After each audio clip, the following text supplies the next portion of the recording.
Bonjour et bienvenue dans un nouvel épisode de Specto qui aujourd'hui sera consacré à la cérémonie des Oscars qui se déroule ce dimanche 10 mars.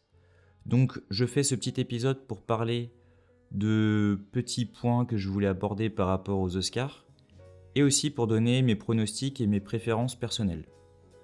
Donc les différents points que je voulais aborder se rapportent énormément à la pertinence qu'ont les Oscars dans le monde du cinéma.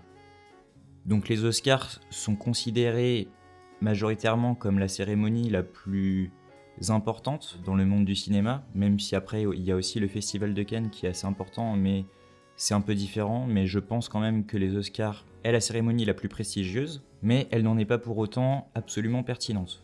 Pourquoi ? Pour plusieurs points.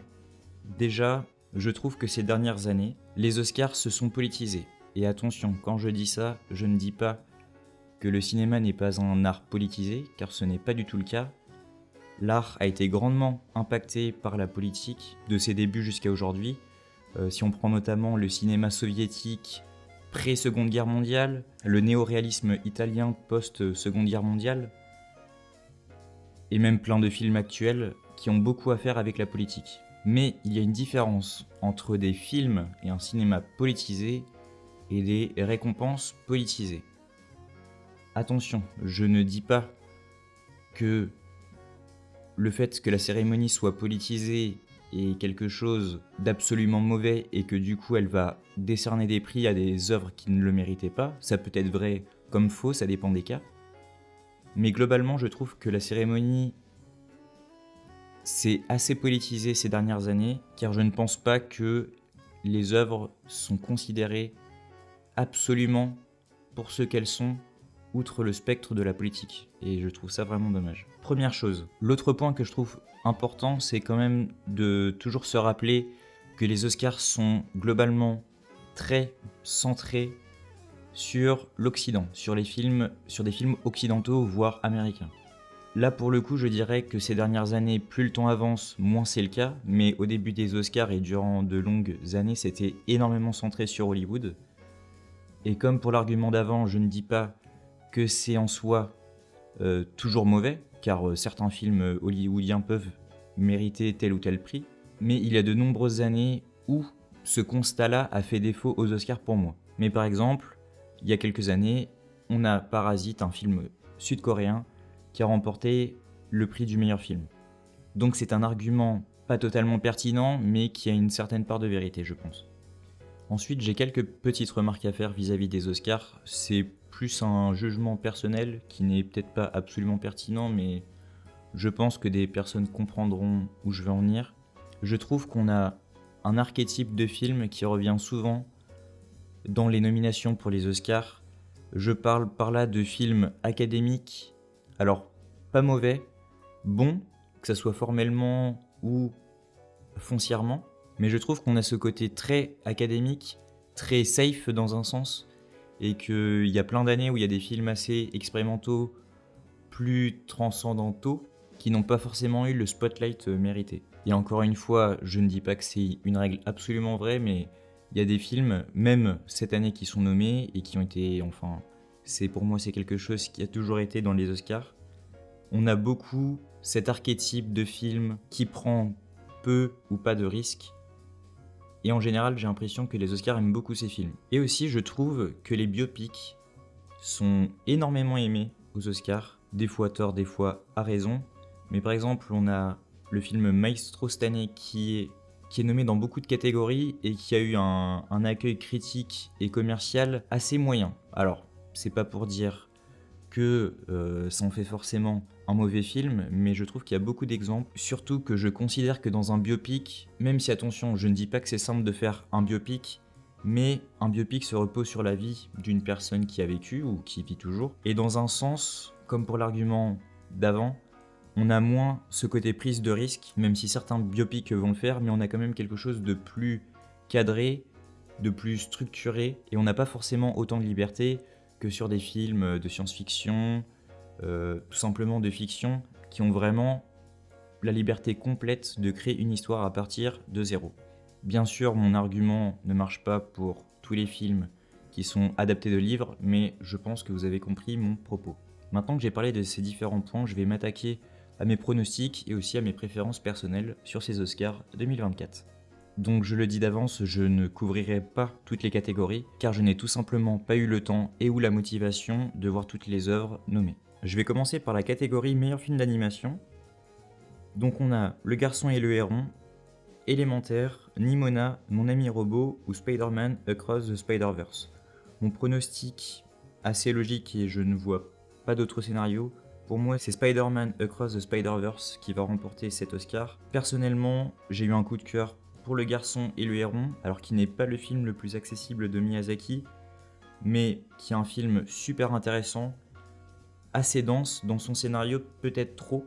C'est peut-être un défaut du film, mais un film assez personnel de Miyazaki, que j'ai beaucoup aimé tout simplement, car je suis aussi biaisé, car j'adore les films Ghibli et surtout ceux de Miyazaki. Ensuite, pour la meilleure musique de film, on a celle d'American Fiction, celle d'Indiana Jones et le cadran de la destinée, celle de Killers of the Flower Moon, Oppenheimer ou Pauvre créature. Alors, j'ai beaucoup aimé par son atypisme et son originalité la musique, celle de Pauvre créature, qui est sûrement la plus audacieuse des 5, ou à contrario, je dirais qu'American Fiction est celle qui m'a le moins marqué, et aussi, bon, qui n'a pas le film forcément nécessaire pour exploiter toute la force que peut apporter la musique dans un film. Je vois personnellement la musique de Ludwig Göransson pour Oppenheimer gagner, car je vois beaucoup de catégories, disons, secondaires être remportées par Oppenheimer. Et je partirais personnellement, même si j'ai beaucoup aimé celle de Pauvre créature, je partirais également sur celle d'Oppenheimer. Pour meilleur montage, on a Anatomie d'une chute, Winter Break, Killers of the Flower Moon, Oppenheimer et Pauvre créature. Alors, déjà de prime abord, le montage d'Anatomie d'une chute et Winter Break ne m'a pas marqué comme particulièrement fort ou intéressant. Je pense que cet Oscar va revenir à Oppenheimer. Et personnellement, je le donnerai aussi à Oppenheimer, même si le montage de Killers of the Flower Moon est super intéressant. Disons que je considère que le montage de Killers of the Flower Moon est moins marquant que celui d'Oppenheimer, mais je trouve qu'il y a une maîtrise totale au niveau du montage et on n'a pas besoin forcément d'avoir le montage le plus flashy pour avoir le montage le plus efficace. Donc j'hésite quand même beaucoup entre Killers of the Flower Moon et Oppenheimer. Je partirai peut-être quand même sur Oppenheimer et je vois vraiment Oppenheimer remporter ce prix. Pour meilleure photographie, on a Le Comte, Killers of the Flower Moon, Maestro, Oppenheimer ou Pauvre créature. Alors pour le coup, je n'ai pas vu Le Comte. Sur les 4 autres, la photographie de Pauvre créature est excellente, j'ai trouvé. Vraiment, on a un travail au niveau des couleurs assez saturées. Alors ça dépend des séquences, on a des séquences en noir et blanc. Au final, comme dans Oppenheimer, mais je dirais qu'on n'a pas la même liberté aussi sur Oppenheimer. Je vois quand même ce prix revenir à Oppenheimer, car il y a quand même un travail fabuleux sur ce film au niveau de la photographie. Mais personnellement, je le donnerais pour changer à Pauvre créature, qui a quand même une photographie super intéressante. Ensuite, je vais passer au scénario. Pour meilleur scénario adapté, on a American Fiction, Barbie, Oppenheimer, Pauvre créature ou La zone d'intérêt. Donc, je vois ce prix revenir encore à Oppenheimer. Alors, je sais qu'il est peut-être rébarbatif de m'entendre dire Oppenheimer à chaque catégorie, mais Nolan n'a jamais gagné personnellement d'Oscar. Il a été nominé 4 fois, mais il n'a jamais gagné d'Oscar. Alors là, pour le coup, je vois énormément cette année Oppenheimer rafler beaucoup d'Oscars pour un peu se rattraper, car les Oscars ont un peu tendance des fois à se dire bon, c'est peut-être pas le film le plus fort dans telle ou telle catégorie, mais par l'historique que durant plein d'années, tel ou tel artiste n'ait pas gagné tant d'Oscars ou carrément aucun Oscar, on va se rattraper. Je pense que l'exemple le plus marquant par rapport à ça, c'est celui de Leonardo DiCaprio, qui a mis beaucoup de temps à gagner son premier Oscar, qu'il a eu pour The Revenant, à raison pour le coup, mais peut-être qu'il y avait d'autres films plus pertinents pour remettre ce prix à DiCaprio, et d'ailleurs d'autres avec un S. Et pour ma préférence personnelle, je pense que je choisirais aussi Oppenheimer, même si le scénario a peut-être été un peu trop dense pour moi, notamment sur la première heure où il y a beaucoup de personnages qui sont introduits et beaucoup de petites intrigues. Mais au final, je rejoins l'avis des Oscars. Après, ça reste mon pronostic, mais sur Oppenheimer. Ensuite, pour meilleur scénario original, on a de nommer Anatomie d'une chute, Winter Break, Maestro, May December et Past Lives. Et ce qui est intéressant à noter ici, c'est que pour les Golden Globes, c'est Anatomie d'une chute qui avait remporté ce prix. Et en général, les Golden Globes correspondent souvent avec les vainqueurs sur les Oscars, donc il y a de bonnes chances que ça soit Anatomie d'une chute. Personnellement, j'hésiterais entre Anatomie d'une chute et Winter Break. Alors certes, Winter Break est un film beaucoup plus léger, donc dans un sens, je comprendrais pourquoi l'Oscar irait pour Anatomie d'une chute, mais Winter Break, c'est vraiment mon film favori de l'année, que j'ai adoré, qui m'a redonné espoir dans un sens dans le cinéma moderne, même si c'est un film qui reste assez léger et c'est pas non plus un film qui a un message très lourd ou très important, mais c'est un film avec lequel je me suis énormément connecté. Donc allez, si je devais vraiment choisir entre les deux, je partirais sur Winter Break. Mais je vois vraiment Anatomie d'une chute remporter cet Oscar. Ensuite, pour ce qui est des acteurs, je vais commencer par meilleure actrice dans un second rôle. On a Emily Blunt dans Oppenheimer, Daniel Brooks dans La couleur pourpre, America Ferrera dans Barbie, Jodie Foster dans Insubmersible et Da'Vine Joy Randolph dans Winter Break. Alors ici, je pense que les deux entre lesquels ça va se jouer, c'est Emily Blunt et Da'Vine Joy Randolph dans Winter Break. Je donnerais quand même favori Da'Vine Joy Randolph parce qu'elle a remporté le même prix pour les Golden Globes. Alors, petite précision, dans les Golden Globes, tous les prix sont séparés entre les films type drame et les films type comédie, ou en tout cas des films plus légers. Et dans la catégorie comédie, c'était Da'Vine Joy Randolph pour Winter Break qui avait remporté. Moi personnellement, c'est ma favorite et de loin.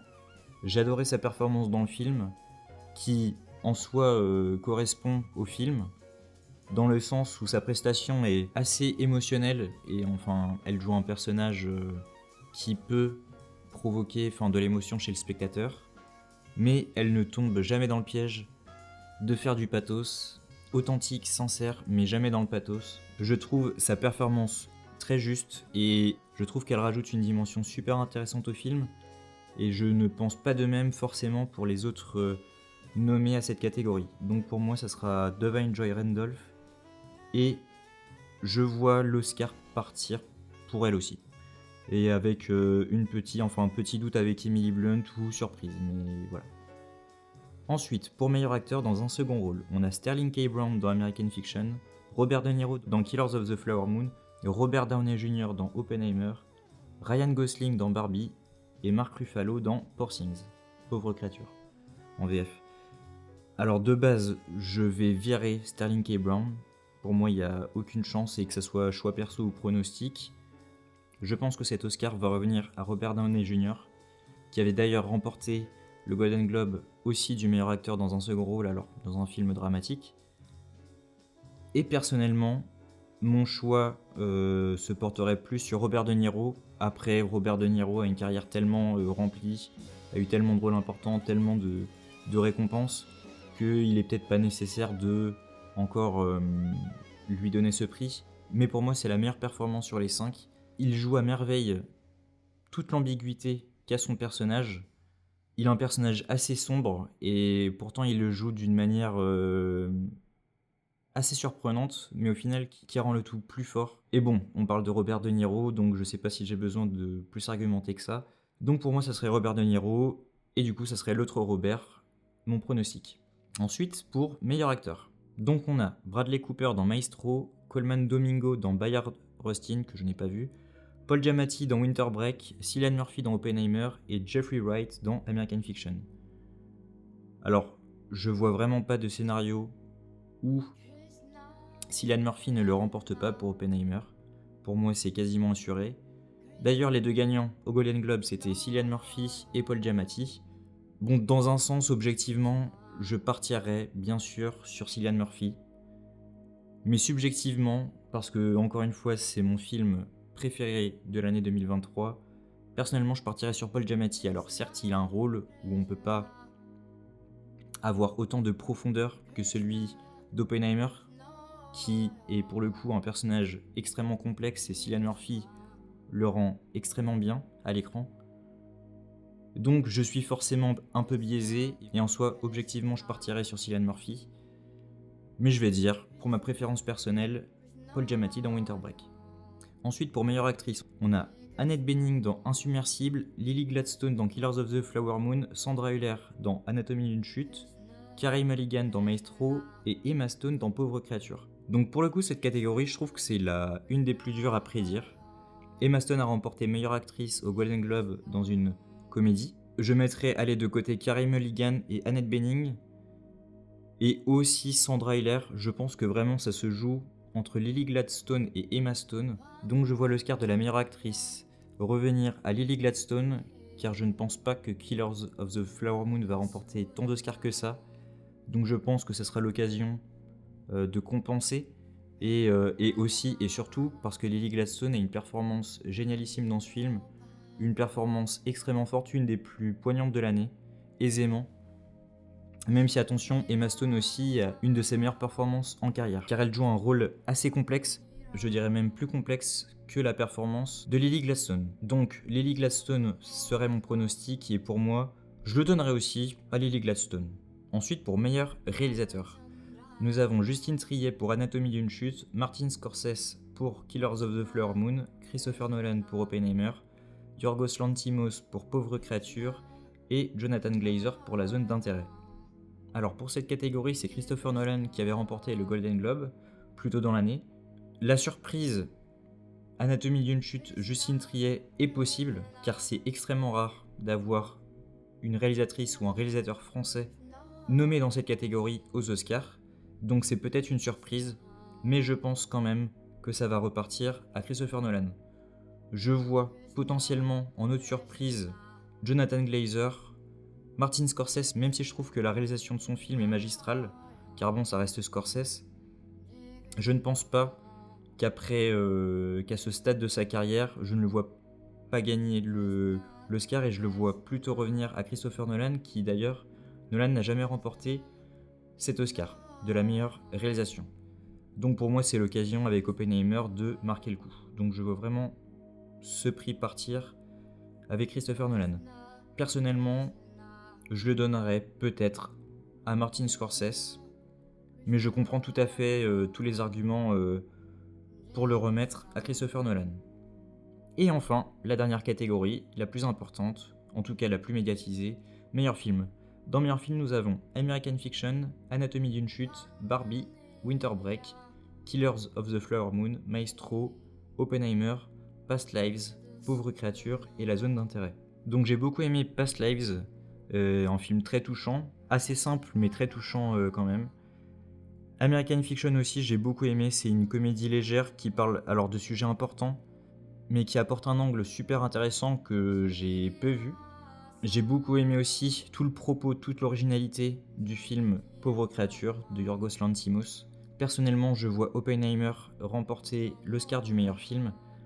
Donc déjà, parce que pour moi, il va rafler de nombreux Oscars techniques et aussi artistiques. Je pense que c'est vraiment l'année où Christopher Nolan va remporter plusieurs Oscars. Pas que je sois un grand fan de Nolan, au contraire, mais pour moi, c'est vraiment l'année pour lui. Personnellement, je partirais, et encore une fois, c'est complètement subjectif. Et bien sûr qu'objectivement, je mettrais au-dessus des Oppenheimer, des Killers of the Flower Moon, Anatomie d'une chute aussi, La zone d'intérêt ainsi que Pauvre créature, mais subjectivement, le film auquel je me suis le plus connecté, et qui, certes, n'est pas le film qui a la proposition formelle la plus transcendante, la plus intéressante, au contraire, mais un film avec lequel je me suis vraiment connecté, qui fait penser à des films mi-budget qu'on pouvait avoir dans les années 70-80, qui a beaucoup de charme, qui est authentique, sincère, qui tombe jamais dans le pathos, qui est vraiment juste. Toutes les performances sont super intéressantes. Donc pour moi, ça serait Winter Break. Mais je vois vraiment Oppenheimer remporter cet Oscar. Je ferai un petit épisode, un petit récap donc sur les résultats. Je verrai si je me suis trompé ou non. Bon, je pense que je risque de me tromper énormément, parce que c'est jamais facile à prédire. Je pense juste que la grosse tendance sera qu'Oppenheimer va remporter beaucoup d'Oscars cette année. Et donc voilà, je crois qu'on a fait le tour. Je vais vous dire au prochain numéro. Salut!